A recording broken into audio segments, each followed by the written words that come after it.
collectors, and welcome to the Eclectic Collection podcast. Episode 46 today, Visual Music. 41 years ago, on August 1st, 1981, shortly after midnight, a new fantastic era was born. Sadly, that era has come and gone, and I wish it stayed because, well, I'm still mentally living there. I have not really left high school. I argue about that with my friends all the time. However, that night, that fateful night, I happened to be watching television, and cable was a thing, and luckily we had it. But cable boxes were this obnoxiously large rectangular brown box that had an A, B, and C span little toggle. And it went from channels 1 to 12, and then the next B started at 13, and that was kind of sort of like all the cool channels. And then C channels were like extra channels that had things like National Geographic and whatnot. Not to the level that we did today. But I remember just pushing all the buttons and being annoyed that there weren't as many choices as I thought. Way more choices than there were growing up, where I was, in fact, the remote control. And there was UHF, VHF, maybe 5 channels, and I had to get up and click in this gigantic piece of furniture that somehow housed the television that was heavier than picking up, I don't know, Atlas himself. But now that it was a little tail, it was a remote, but not like you think remotes today, and it had a little tail that was plugged into the cable box. So I had always cruised up and down channels 1 through 12 in the A span, but on the B span, I thought, let me see what this has to offer. And as I was flick, push, flick, push, the first one was channel 13. So it was the B1 spot, if you will. And I happened to be at the right place, right time. And at first it was just snow, just white noise and nothing.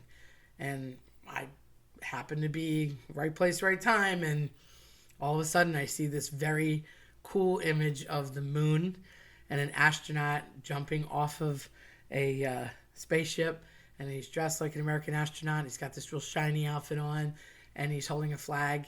And upon closer look, the flag gets staked into the moon. And it says MTV underneath in smaller letters, block music television. And it was all different neon and crazy colors. And I heard their awesome beginning crazy song that was the instrumental that everybody knows. And I'm like, what is this? Because it was new. And after a minute or so of that, next thing I know, the Buggles. Video Killed the Radio Star, which I love and was a very cool way to begin the channel, since obviously video was going to start and little do we know take over. I was intrigued, and although it's kind of a plain video that didn't have much to go on at the time, and I was glued to the TV for hours and watched MTV as if it were a normal channel all the time. We would call it binge watching now. At that point, we were just constantly watching television, but it totally changed my life. I was at the perfect sweet spot age for that, because I was about 7 when that happened. So I just grew up with it. It was completely something that fascinated me. I loved music anyway, and I was perfectly fine listening to music. And I had a good cross-section of having the Walkman in my ears, listening to it in any car that I was in with the good old-fashioned press button lame-o stereos that didn't have the regular suave tuning we have now. And then I was fortunate because my brother worked at Sam Goody's, and they had an audio deck that he was a salesman as a part of. So he had this great Technique stereo, which I still have from 1978, and good quality Klipsch speakers that just were awesome. And I grew up with vinyl, and do remember them having a Bobcat. I feel like the Bobcat had an 8-track, but I never really had to deal with 8 tracks too much because he already had actual audio tapes and, of course, vinyl. So I was around this great cross-section of music all the time, and my brother was a musician, and my sister was a musician, so I was around real music, if you will, and I was around all sorts of media for the music. So listening to the radio never even, I didn't even blink to do it. It was all the time. And then as it got more portable, and you got the Walkman and the boom boxes, eventually leading to a compact disc, but I'm way, way ahead of myself. I always had music on or near me or, around me at some point. So this was just another media. And for me, it wasn't a competition. It was just awesomeness. But I was glued. And I just remember thinking, what is this? And it was truly a pioneered situation of something that would start an era. And eventually I remember seeing all the original VJs, Mark Goodman, and I think Martha Quinn, probably everybody's favorite, certainly was mine. Alan Hunter, J.J. Jackson, and Nina Blackwood. At the time, they kind of started everything. And it's just amazing how it expanded, and you started to get programs, and then there were shows, and it was the beginning of bands getting seen. People that you may have heard of before kind of reinventing themselves, and people who really captured it, I would say, without a doubt, despite Madonna and Michael Jackson being king of pop and, queen of pop, literally, and iconic, and totally, Madonna, hats off to her, reinventing herself multiple times throughout the years and using that media to do it. They were good at it, and they had great production teams, but you really can't talk about MTV without talking about Duran Duran. Duran Duran was probably the first band to embrace, utilize well, and build not just an audience that people like their music anyway, but build everything around their brand, if you will, visually. If they had started now, they would be good at social media, and they would probably have Instagram stuff like crazy. It was their production value and these little stories. It was almost James Bond-like, which later on they would actually do the Song of You to a Kill, and they actually did a James Bond video. So they just had this great backstory and again, high production value, and they would go on these exotic locations, and they filmed Hungry Like the Wolf and New Moon on Monday and Reflex and so many of these songs, but they became even bigger because people wanted to see the videos, and they were in heavy rotation. And in the beginning there was a lot of just footage of bands playing in a recorded situation or in a concert, which there's nothing wrong with that either. Some bands preferred that, but that's all they really had to choose from to start with. And then eventually they went on, different bands, like I said, embraced the media and got very creative. I mean, you can't think about people like Peter Gabriel with the video Sledgehammer. Very, very different, very alternative. Tom Petty was fantastic at videos. I love Don't Come Around Here No More with the Alice in Wonderland theme. You're Jamming Me, where he's picking stuff out of, looks like he's taking white noise out of the TV and throwing it at people. By the way, they use mashed potatoes in that scene, but you wouldn't know it. Herbie Hancock's Rocket. It's a completely instrumental song, and yet it charts because it's on MTV, and there's all this crazy mechanical stuff. Axel F, big hit. Granted, they had the backing of Eddie Murphy because of the movie, so they could interweave clips of him. And that was the first time you really saw that crossover of media.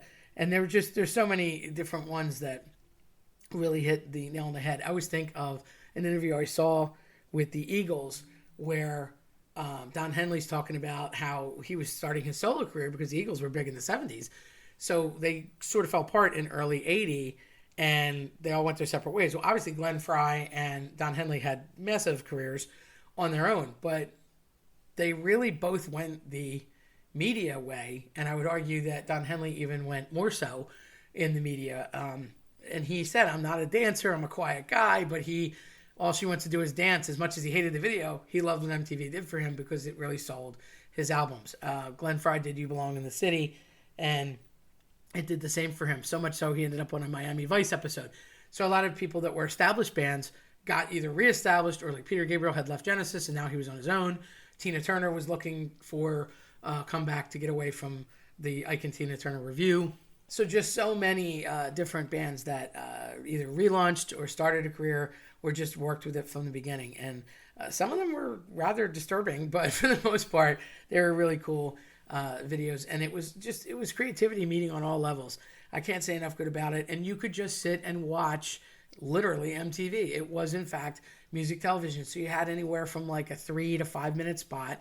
And sometimes they told a little story, or there was a rock opera, or there was a beginning piece, and then it would go into the song, and there might be a little post bit. In the bottom left corner, it always told you the name of the artist and the records label that it was on and when it was produced. And I honestly think that that's where I got a lot of my information from, and my ability to remember things as well as I do, because I would always read that info, and for a while I would even memorize what label. Was it Geffen Records or was it Chrysalis or what was going on? And I would be very aware of the year and what album. I just liked it, all of it, and I couldn't get enough of it. Plus, there was album art, too. I mean, yeah, you see stuff on a CD case, but now you don't really see CDs too much. Albums started making a comeback. You see vinyl now, but it was such a cool thing to see the art and even the lyrics. I liked reading the lyrics and going along with the lyrics inside the jacket and the sleeve. And you don't really see that so much anymore, but 33 and a third and 45 meant something to me. And a lot of people were like, huh? So it was cool for me because it was a fusion of what was consistent, not necessarily old, I guess now it's old, but what was consistent at the time, and now this new thing, and they were being brought together. And just pieces of MTV that I loved, eventually they would give way to just hours and hours of music, and I would sit and watch that. And later on, they would have the after-school TRL, which I never really, by that point, I can't say I got into that too much, but that's where they started having what was cool and happening, and it was the equivalent of like Dancing on Air back in the day.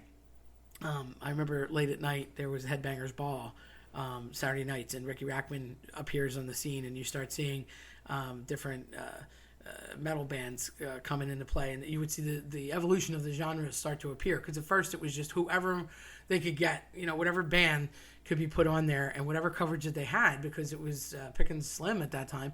And then they would start having these bands that really took to it, so then they would play them in heavy rotation. And I vividly remember seeing the Headbangers Ball with Kurt Cobain. And, truth be told, I love Pearl Jam, but I'm not a big grunge fan in general. So for me, Pearl Jam was the entranceway into grunge, although I have no problem with Soundgarden, and there's definitely some other bands in there that I like and respect. However, I just remember thinking, what is going on with Kurt Cobain? Because although I love Smells Like Teen Spirit, and there's a few other songs I'll say tolerate because it's not my cup of tea, I do think that there was a lot of anthematic quality about Smells Like Teen Spirit. However, prior to that really hitting and being a thing, when he was promoting it, I remember this big scene, and there was this whole set where all the band comes walking in, and Ricky Rackman's got leather jacket and the big hair, and it's very, very Ronnie Dio and Dee Snider, Twisted Sister kind of look, and all that heavy metal look to it that you got out of Ozzy and Judas Priest and all these hardcore bands. And here comes Kurt Cobain in a yellow, very odd ball gown, and he's straight-faced, and he thinks he's doing a good thing, and Ricky Rackman's like, what are you dressed in? And he's like, oh, well, it's the Headbangers Ball, so wouldn't you wear a ball gown to a ball? And he was just so weird, and I remember thinking, oh, bad things are coming, because it was such a difference and such a departure from 81 till that point when you start to see the grunge appear. But that's one of the specific episodes that I do remember that was later on in Headbangers Ball. Another thing that came out of that was MTV World Premieres. Used to love world premieres. Usually on a Thursday night, typically on a Saturday. They'd run them 3 or 4 times a day. But 7 or 8 o'clock on a Thursday night, depending on what it was, you would get the preview, if you will, and then it would happen again on Friday and happen again on Saturday. And I vividly remember sitting in my basement watching the world premiere of Thriller. And that was quite the moment, because it was 8.5 minutes, and you had the whole story, and there was talking bits to it, and a little movie, and how they showed you the making of, and how you could actually transform Michael into the wolf, and then what happens. Spoiler alert: he turns into a wolf. And then the song itself and the extended version, and it was really cool. Everybody just got on their corded phone that presumably had a very long cord and an obnoxious color, and talked to everybody. Go, oh, you gotta watch it. You're watching. I'm watching now. Can you believe it? Stayed on the phone while we were doing that. And back then, they may have actually had rotary dials. We had both. Just saying. We even have a bicentennial phone, but we'll talk about that another time. In addition to world premieres, I remember they were always announced by Kurt Loder. Kurt Loder was the initial MTV Music News guy. Chris Connolly, kind of the backup guy. Not going to lie, Chris Connolly was never my favorite. Kurt Loder was the bomb, still in the game. Again, kind of grew up with him, did news, always came out with whatever was happening. And back then, the news was a lot happier, and it was very focused on all of the artists and what they were doing. And it was really just focused on the music and what they were going to go into the studio with, or what their single was, and what kind of play it got, and was something going platinum or whatnot. Then you started to see other VJs come along, like Dweezil Zappa, Frank's son, comes around, Moon Zappa for a little while, Downtown Julie Brown, loved her accent. You start expanding the shows, and then you start to get other programs like Yo MTV Raps with Ed Lover, and then you get Postmodern MTV and 120 Minutes. I can remember thinking like new wave and alternative music. I remember an interview with Michael Stipe from REM that they did, and they would just really kind of push all that was coming around the alternative bend, because that was new. And new wave kind of begat itself. So you had all this rock, and then you had the classic rock genre sort of forming, and then you started with rap existed, but it didn't really do that massive crossover, which thank God for MTV, because Aerosmith meets up in 1986 with Walk This Way and Run DMC. Neither band really knew the other, and it was probably one of the most phenomenal integrations that paved the way to not just rap artists in general, but people of all backgrounds liking both types of music, and then expanding it, because from that, you get party, and you get house, and you get rock, and you get rap, and you get alternative and new wave, and we already had the beginnings of rock and punk, and you would see all these different genres just exploding onto the scene. And then they started their hand in actual shows that weren't necessarily music based. One of my favorite, Remote Control with Ken Ober. I watch that all the time. He had that funny backup comedian guy, Colin Quinn, who I don't know what happened to him. I should really look that up, because he was hilarious. And they were sitting on a couch and had the remote control, and it was music trivia, and it was sort of the Merlin, if you were like me back in the day and had a Merlin and a Simon and a Quizzo. And at the time, Trivial Pursuit was huge in the 80s, so this was basically like a watered down version of Trivial Pursuit, but live on the air, and people would be asked music questions and different pop culture questions. He was funny. It was funny. They usually did 2 half-hour shows back to back. They played it nightly. And I just want to argue, I always say this because this is something I thought, and again, if you thought this too, then we share this, but Colin Quinn, hilarious, funny man, not related to Martha Quinn that I'm aware of, nor married to Martha Quinn that I'm aware of, but Colin Quinn looked a lot like the lead singer from Men at Work, who was also named Colin, except that was Colin Hay, and this was Colin Quinn. And, back then, it wasn't something you could Google. So when people started Urban Legends, sort of like Mikey, the guy who said, oh, he likes it, when he was eating his Life cereal, there was that bad rumor going around in the 80s that he drank too much soda after eating Pop Rocks and he exploded. Yeah, that's not true. He's alive. He's alive today. But you didn't know. So when you heard things like that, it was called a rumor, and it was kind of perpetuated on purpose, but just because that's what we thought was really going on. And who's going to read a paper? But now you have a conversation with people, and they're whipping out their phone to, fact check you. Seriously? Just, no. Relax. Frankie says, relax. Also a great video. Anyhow, so these were just other pieces to the whole machine that got known as MTV. And as time went on, I believe there's now an MTV2, but there's so many more programs on it than there is music. And then eventually it gave way to VH1, which would become a secondary music channel, came around way later. But the neat thing about VH1 is that for its time, it was almost the, it was the VH1 was almost the people that, like myself, grew up with MTV. It was like that kind of programming that it would harken back to that. So a lot of we faithful MTV people were watching VH1, and sometimes the bands that had come and gone, because let's face it, there were a lot of one-hit wonders in the 80s. Some of those bands had broken up, they disbanded, and they would do this great Where Are They Now segment, or they would have this a part where they would explain, kind of like Breaking of the Band on Reels Now, same concept, where it would be behind the music. And that was fantastic, because if they weren't together anymore, they would at least get whomever would speak with the hosts about the band and what happened to its demise. And sometimes you could even get the band back together, or they might do a concert or one show. Another great MTV spinoff was MTV Unplugged.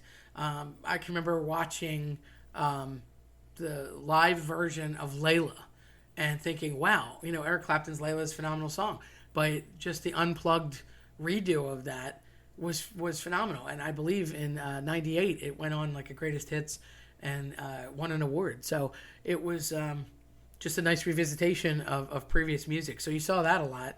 And that was an intimate setting where you got to have questions and the audience could talk to the artist at the time. And anytime there was MTV Unplugged, I like to watch that. So, I mean, there's countless shows and things that happened. But eventually, once we got into the TRL kind of way where it was starting to get a little more show and a little less music, like I said, you had the VH1 spinoff, which was helpful for a while.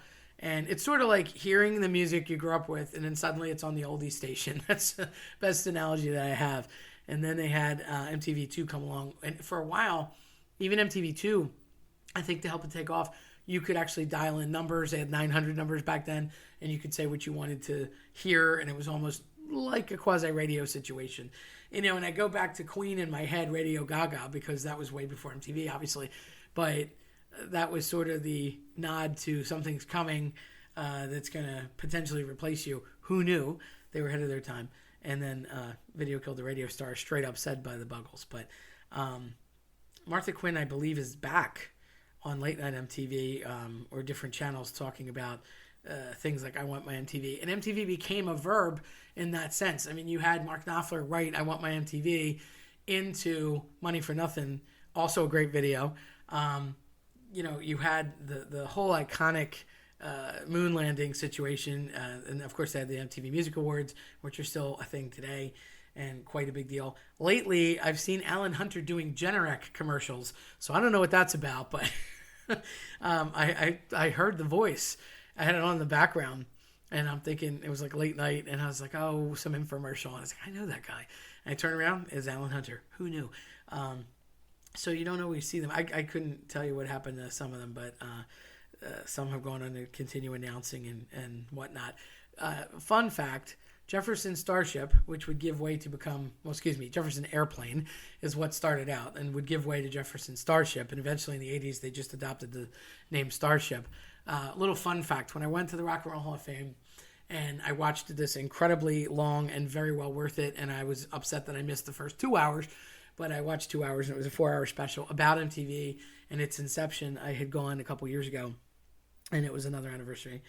And it talked about how when Starship did We Built This City, which was a great song, that the beginning, there's the man who is the voice of the very beginning of, Let's Rock and Roll on MTV, one of the execs at MTV, and he does the radio voice in the piece of We Built This City, where he's like, it's the city that rocks, it's the city that never stops, and he's referencing San Francisco and LA and like out west, but it was pretty neat. He was supposed to be the radio announcer, and they didn't have somebody to do that part for the video, so he just stood in, and I thought that was a very fun fact. So just really shaping an era. If you're from Gen X, then you can't say enough good about MTV. If I would say that if you came along after it, some people would be like, what's the big deal? It really paved the way for a lot of what we have now. Convenience is great, but sometimes there's something to be said for being able to hold on and wait for something. Instant gratification can go sideways sometimes. So it's great that you can have music immediately. And if you think about the Napster crisis later on, that you could get music, it's good and bad. I mean, it's good because you can pick up new info and new bands and hear new tunes immediately. But on the other side, it is taking away from the artist. So I'm torn on that.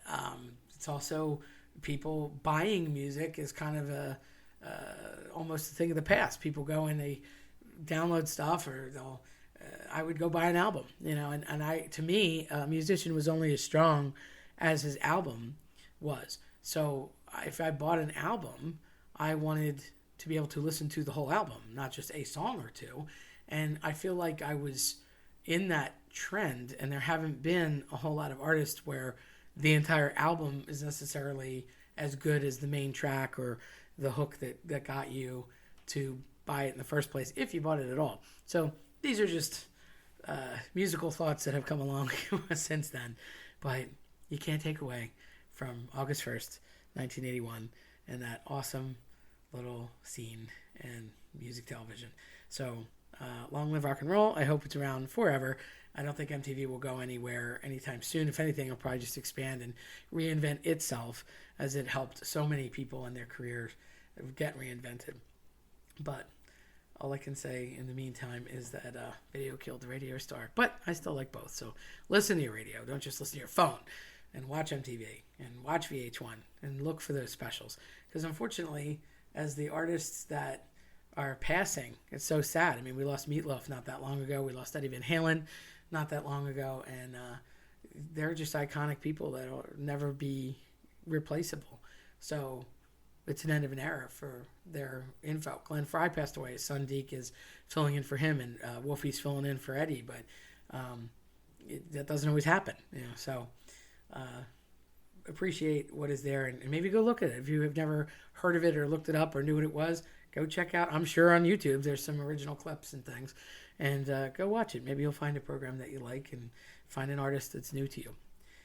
If you liked what you heard, then check us out at eclecticcollectionpodcast.com or listen to us on your preferred platform. I'm Terry Tenaglia. Thanks for listening.